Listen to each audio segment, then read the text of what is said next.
మనం అయితే పాలకుర్తి నియోజకవర్గం స్థానిక ఎన్నికల్లో దేవరపుల మండలం కామారెడ్డిగూడెం గ్రామంలో సీనియర్ నాయకుడు చింతరవి ఇప్పుడే గెలుపొందడం జరిగింది. సుమారు 300 ఓట్ల అధిక మెజార్టీతో గెలుపొందడం. అతనికి సంబంధించినటువంటి కుటుంబ సభ్యులు కానీ గ్రామ యువకులు కానీ భారీ ఎత్తున మాత్రం విజయోత్సవ సంబరాలు చేసుకున్నట్టు మాత్రం చెప్పుకోవచ్చు. ఇక్కడ ప్రధానంగా చింతరవి గారి గెలుపు కోసం సంబంధించి వెంకన్న సార్ మాత్రం సీనియర్ నాయకులు ఉన్నారు. ఇక్కడ సార్తో మాట్లాడుతున్నారు. నమస్తే. ఇది సమిష్టి విజయం. అందరూ కలిసికట్టు పనిచేసారు. చింతరవి మొదటి నుంచి ఉద్యమంలో ఉన్నాడు. మొదటి నుంచి అందరికి కలుపుకొని పోయిండు. అందరినీ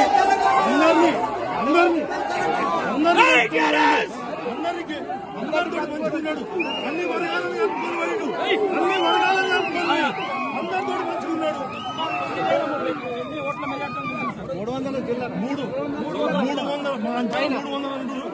350 అంటారు. 400 కావచ్చు కానీ ఇప్పుడు అందరూ చేతులెత్తేసి బయటకు వచ్చారు. మేము 300 తోటి గెలుచుకుంటున్నాం. ఇది